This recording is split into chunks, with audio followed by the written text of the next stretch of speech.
step by step, taking it one step at a time, one day at a time. Sounds familiar, doesn't it? To some people. And you know, that's really what so much of life is about, is taking it step by step. We're all excited about all of the techniques and things that we are learning these days and how it's going to transform our lives. It's like it was when I first got into this teaching. It was like, oh my Lord, I never knew there was such a thing as this. And then I find out that there are steps that you also have to take. Before we get on with what I'm going to talk about this morning, I want to point out that you were given a little card when you came in this morning. On one side of it, there's some basic principles. It says 6 keys to practical spirituality. It's titled Insights to Fuller Living. This is not related to it's related to what I'm talking about this morning, but this was not prepared to necessarily accompany my sermon that starts in a moment. If I ever stop talking here. On the other side, it says Austin Center for Spiritual Living Sunday service meeting at, and gives all the basic information. Everybody have one of these cards? Okay.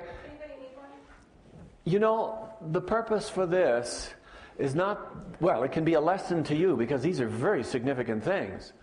On the other hand, give it to a friend.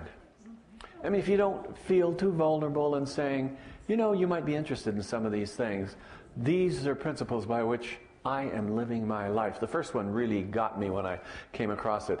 Your self-concept will always incarnate in your life as action. What kind of a self-concept do we have? Anyway, this morning is the third in a series of 4 talks that I've been giving on under the broad general theme of, I think in our website we gave it as the basis of the secret, something like that. And the week before last, I started out by talking about, what did I talk about? Anybody remember what the title of the talk was the week before last? It's in the bulletin. At any rate, I talked about that. Oh, and it's not in the bulletin. No, that was last week. Last week was the formula. That was the 11th. Anyway. The what? Oh, is it really a secret? That's what I talked about. And I'm not going to go back over that. You know the answer to that. And then today I'm going to talk about the law of attraction, and next week I'm going to talk about some of the essentials for it to be able to work. It's an interesting kind of a thing. How exciting this has become for a lot of people. And there's nothing new in it. It is no secret. It's information that's been around for thousands of years. And its concepts have been articulated in all of the Enlightenment traditions of the world.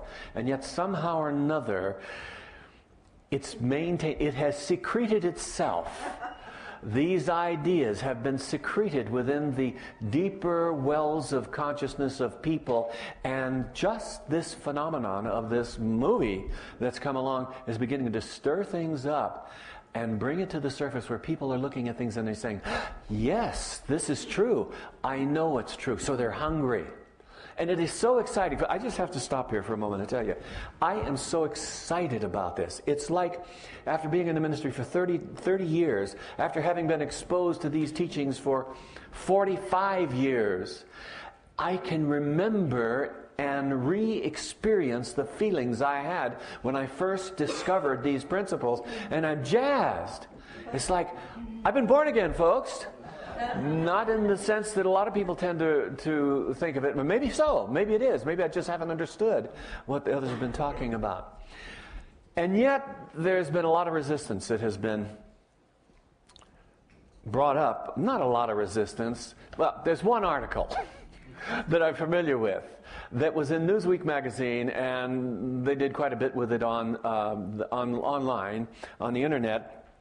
And it's interesting, but this one article has been quoted over and over and over and interpreted, and all kinds of comments on it. And the article was entitled "Is the Secret a Lie?" And I had talked very briefly about this in the first session. But I want to read something to you here that was stated by a Harvard psychologist by the name of Carol Kaufman. She says something that I absolutely believe, totally. She says, no, this I don't believe. Basically, it is chaos theory. I don't think she knows what chaos theory is, but that's okay.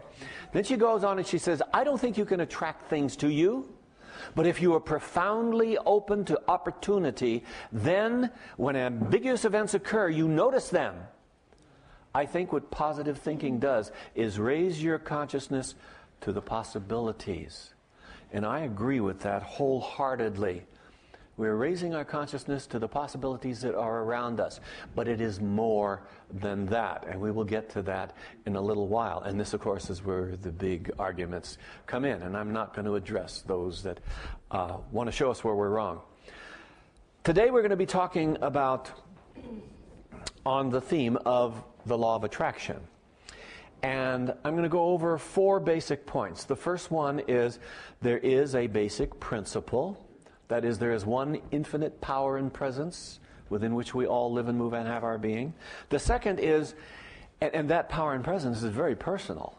It is expressed through love as well as a lot other things. Nothing more personal than love. And we're talking about the love of God, the love of the universe. And then the second point that I want to discuss is there is an impersonal aspect to it that makes it all possible. Makes it possible to activate that principle, the law of attraction, in your life. And then I'll discuss some few general comments on that. And then the third point is I want to talk about a model for how this can really work that was useful for me years ago when I discovered this, and I thought that I was the only one that ever knew this, until I find that everybody else who's thought about this very much has come up with the same thing. And Michael Beckwith, on one of his interviews with Oprah, said the same thing. And I said, doggone it, Michael, did you steal that from me? I mean, he wasn't there. He was on television, of course. And then finally, I'm going to talk about the process that we talked about last week, the formula, ask, believe, receive, and just to kind of tie things together. First of all, let's look at the basic principle. This basic principle is that there is one infinite power that is all around us. It permeates all of time and space. It is it. There is nothing other than that. And we are made in its image and likeness. We call it God. Some people call it the infinite intelligence. It's known by all different names through different Enlightenment traditions. But there is this one thing. It is without limit. And we are one with it. We're made in its image and likeness, which means that we are characterized by what characterizes it. Now, one of the wonderful things about this is that this power, this principle, this intelligence knows no favorites. It doesn't matter who you are, what your religion is. There is no chosen people. There is no chosen race. There is no right religion. This intelligence, doesn't give a hoot. All it does is love. And that is a very personal kind of an interaction. So that's the principle. Now, there's another aspect to this principle or this power and presence, and that is a very impersonal aspect. And that impersonal aspect is what makes possible our ability to be able to experience life and experience it fully. Let's look at that impersonal aspect. It's called the law. Now, interestingly, we are addressing this morning the law of attraction, but there are many, many other laws, aren't there? No. There's one law. There is what Ernest Holmes and others for the ages have referred to as the law of cause and effect. There's a law of manifestation. There's a law of correspondence. There's the law of mental equivalence. There's a law of mind action is a term that Raymond Charles Barker used, a great religious science minister, the late Charles Barker. And there is the law of attraction, which is just another statement or expression of the same idea. And you'll see as we go through how, and the most common term is the law of cause and effect. But this idea of attraction is very excited right now because people think, I've come along and all of a sudden I realize that there's ability for me to be able to do the right thing, say the right words, be introduced to the principles by the right wisdom teachers, and I'm going to be able to set my thoughts in such a way I'm going to attract everything to me. Well, kind of. But that is the law of cause and effect, working in its own way. But I like the idea of law of attraction because I like the idea of being able to pull something to me. There are various descriptions of this. Like attracts like. Birds of a feather flock together. You've got it. You know the law of attraction. People have talked about it for years and years. Thoughts become things. Exactly.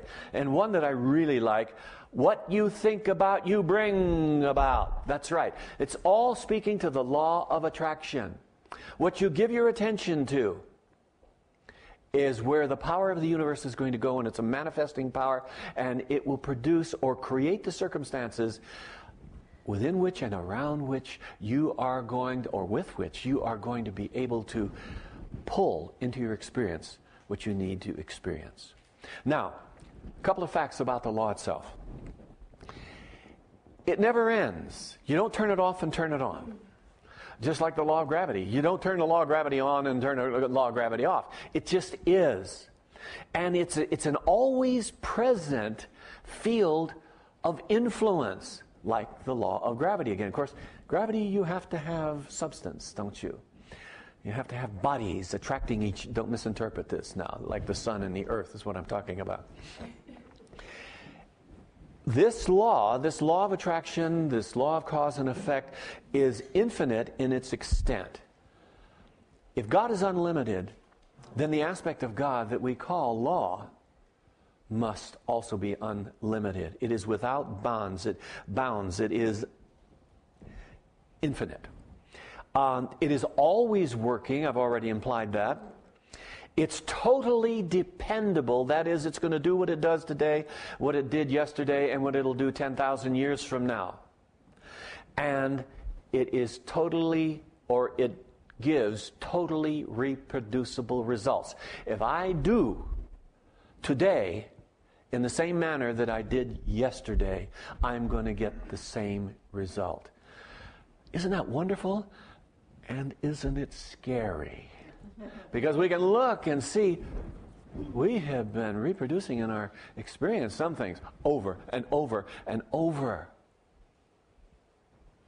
If you continue to do the way you've done before, you're going to get the same results.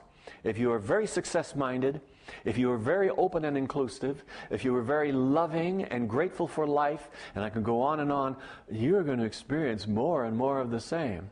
If you're fearful, if you believe in lack and limitation, what are you doing? You're creating an atmosphere that's going to attract the same sort of thing into your life. Now, the interesting thing about this is the law of cause and effect, or the law of attraction. Let's stay with that. It works both ways. You say, oh boy, I can set myself up and learn and say my magic mantra and be, somebody activate my kundalini and give me Shaktipat. No, these are all valid things. If you're a yogi of any sort, you'll know that they are. But people get excited because they're strange words, you know.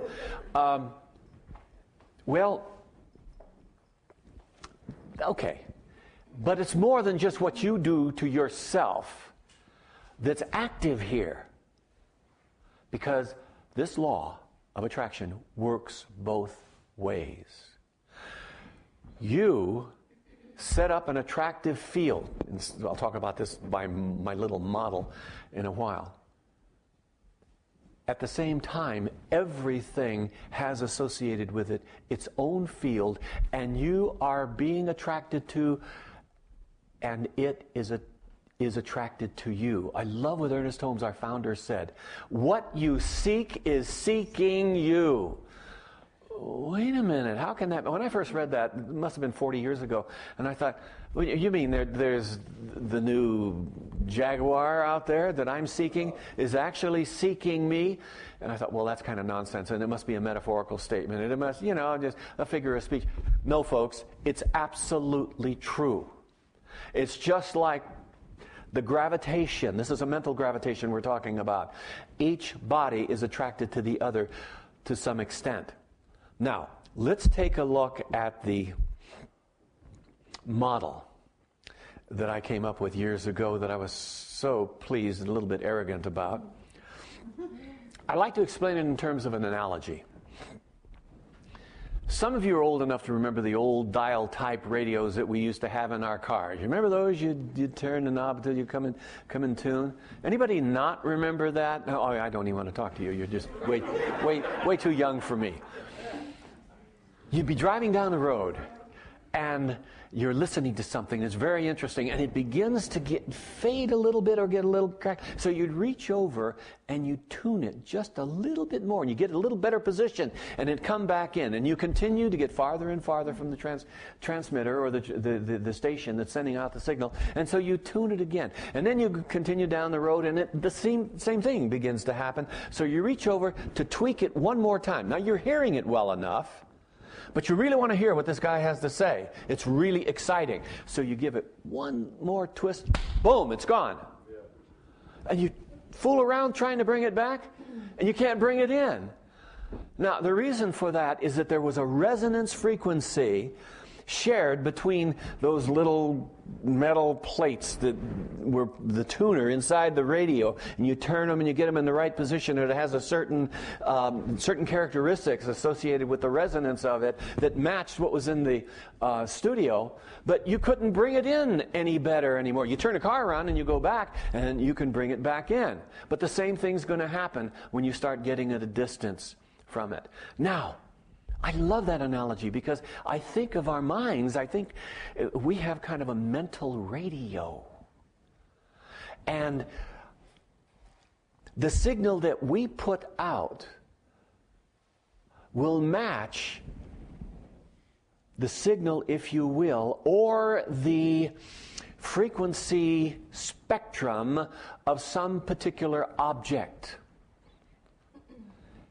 It's been said by all of the great Enlightenment teachers that the universe has two facets to it as far as we're concerned. There's the material universe, which is relative. There's the time-space environment within which we live, move, and experience our humanness. But that resides within the absolute, which is devoid of time and space. And if there is no time and space, how can anything be made in that? It takes time. It takes space. It can't. Well then, where is everything? It just is. Every thought that you can have, every creation that you can come up with in your mind already exists within that. Now this is a hard one to accept, but just take it and work with the idea for a little bit. Thomas Troward, the great 19th century metaphysician, upon which so much of what we teach is based, made the comment that there is a divine prototype for everything that you can imagine in this field of infinite possibilities. Now think about this.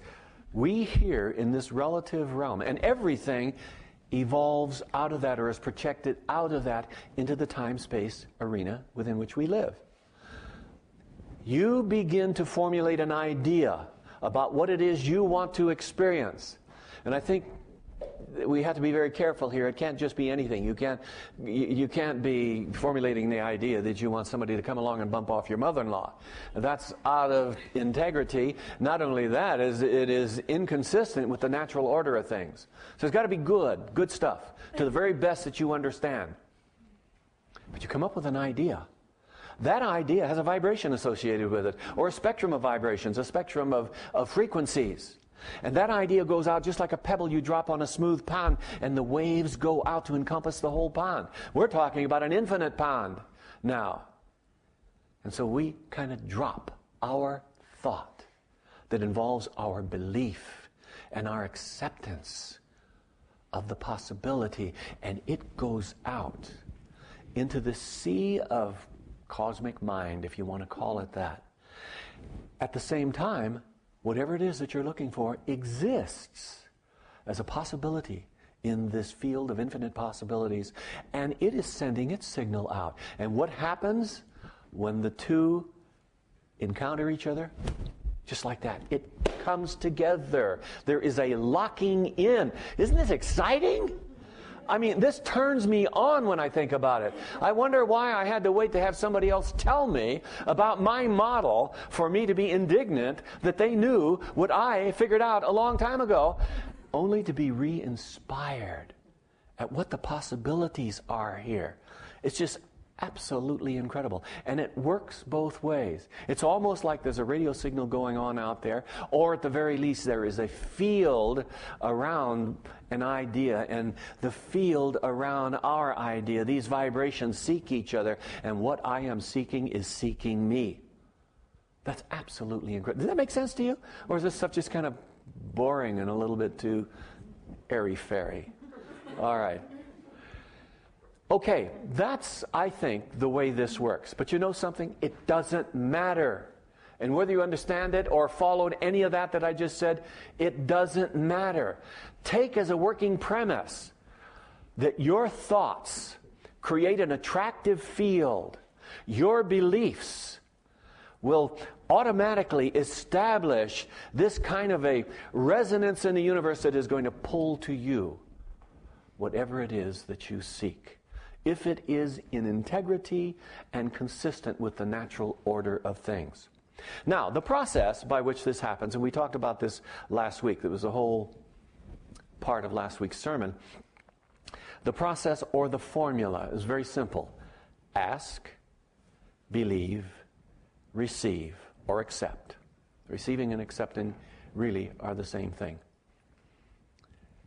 Now, I'm not going to go over last week's sermon. You want that? Get the tape or the CD that's on that. But there's something that's very important about asking. If you're going to ask that the universe delivers something to you, or the means by which you can achieve or accomplish or acquire what that is, a lot of times that's where people go wrong. They ask for the $1 million to show up on their doorstep, and maybe that's possible. I don't know. In the realm of infinite possibilities, I suppose it is. But I think I'd rather find out what I need to do in order for that to happen. So there are things to do. But if you're going to ask, it's nice to know what it is you want. That sounds silly, doesn't it? But the fact of the matter is that most people spend an inordinate amount of time on what it is they don't want. And you remember that statement that's been made over and over. I've made it over and over from this pulpit since I've been here. And I've been here just about 5 years now. The power in the universe flows to the focus of your attention, and it is a manifesting power.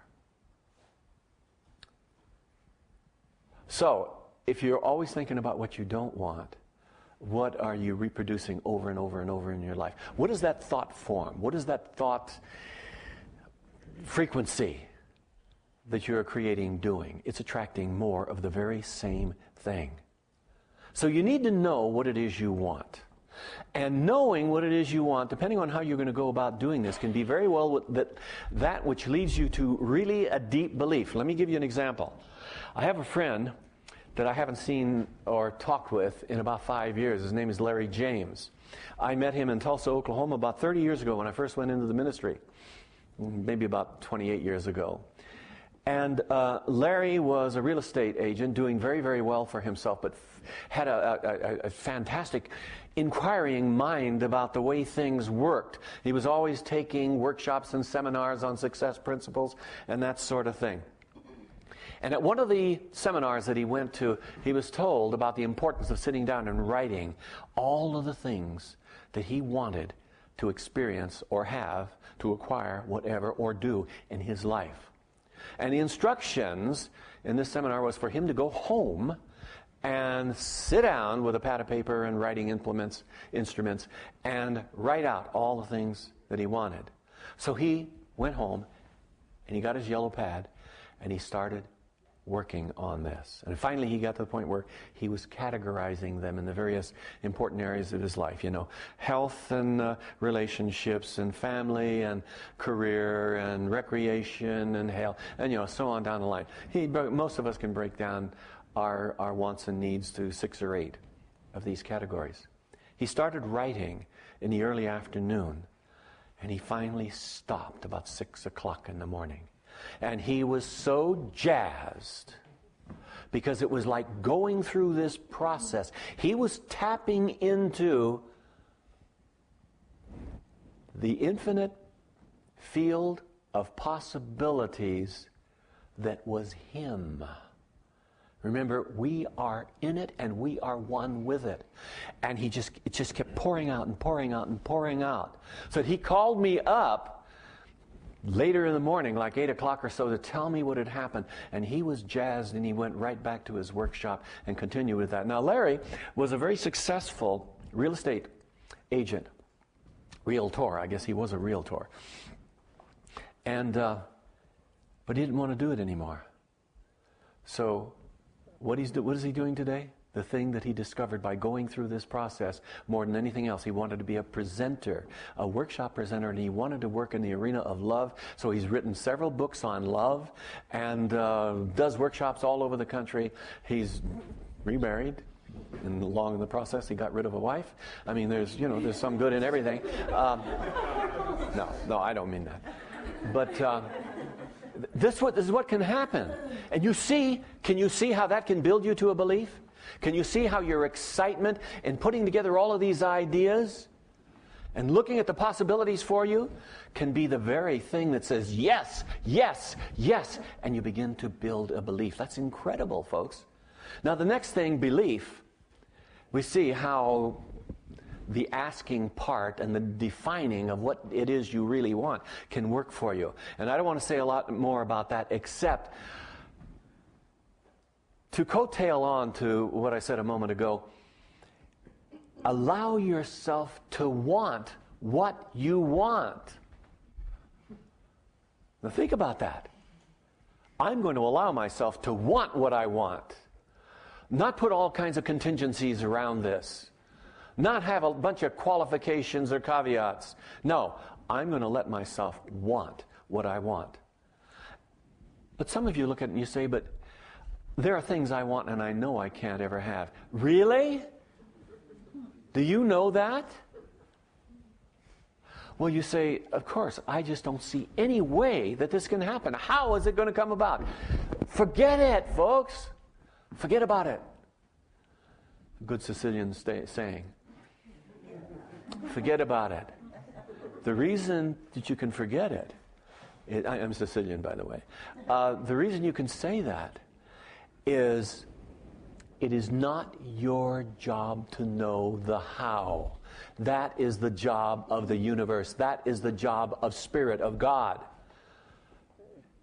Your job is to know the what and to be very, very clear on it. And when you go through the ask and the believe, it just naturally leads you into the acceptance. If you can get to the point of really believing it, all you have to do and say is, and I accept it as so right now.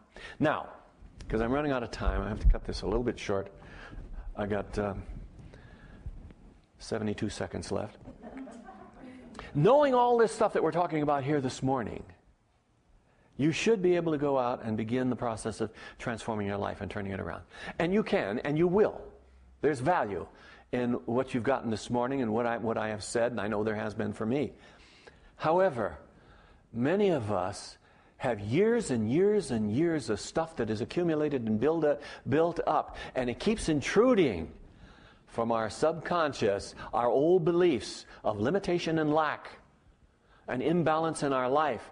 And sometimes it's so hard to see how we can possibly be any different or have any more or whatever in our lives. And that's where it is important, I think, to have some processes, some methods, some techniques that we can do. And there are some essentials for being able to build that spiritual momentum that carries you forward. At the same time, you're beginning to erode away all of the old patterns. And there are 5 things that are necessary to ensure that you can come into alignment or attunement with the attractive field of all possibilities.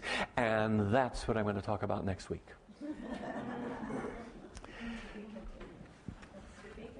Tune in again the same time next week. Better to use an automatic tuning system, though.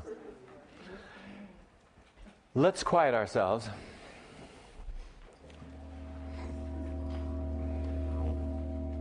Come to center and know that there is a power and presence in the universe, and that power and presence is unlimited in its extent. And it is the only thing out of which everything has come into expression, and I am an expression of it. And the degree to which I can surrender to the power and presence of God within me is the degree to which I can experience and express all that I am here to do.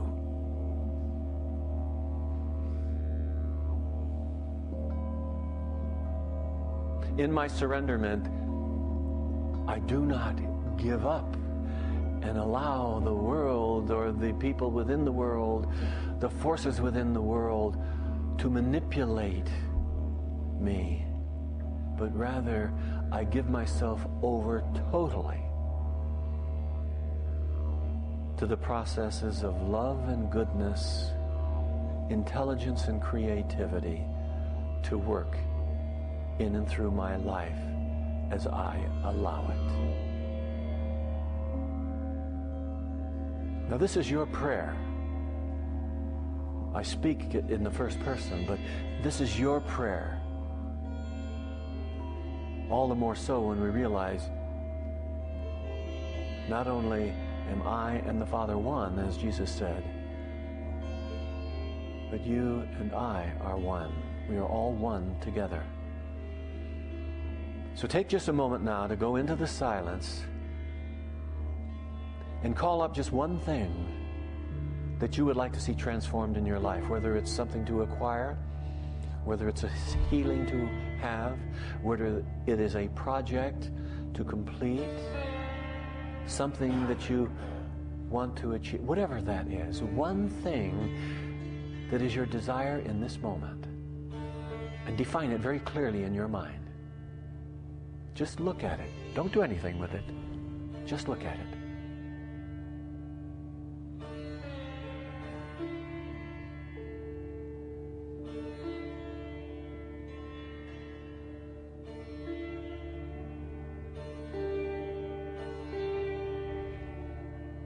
And if you don't completely have it, that's okay. Say whatever that is being revealed right now, and take these words that I speak as your words. I am one with the presence. I am one with the power. What it is at that unlimited, infinite level, I am at this specific, particular level.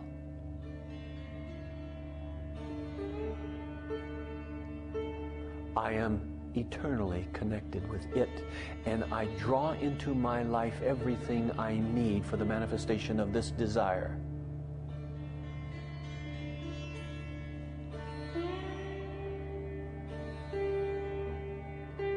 The love, the joy, the health and happiness, the intelligence and creativity, all of these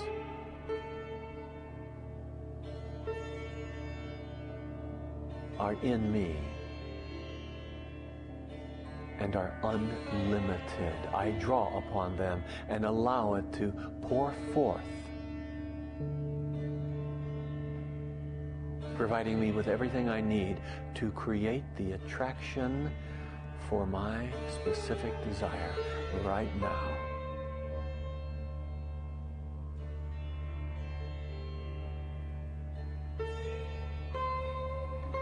Mother, Father, loving God, I truly give thanks for this realization, for this revelation. I rejoice that right now it is done. It is over. It is complete. In the mind of God, it exists. I am open. I am receptive. I am accessible to its movement into my life. I accept it as so. I know that it is so, and so it is.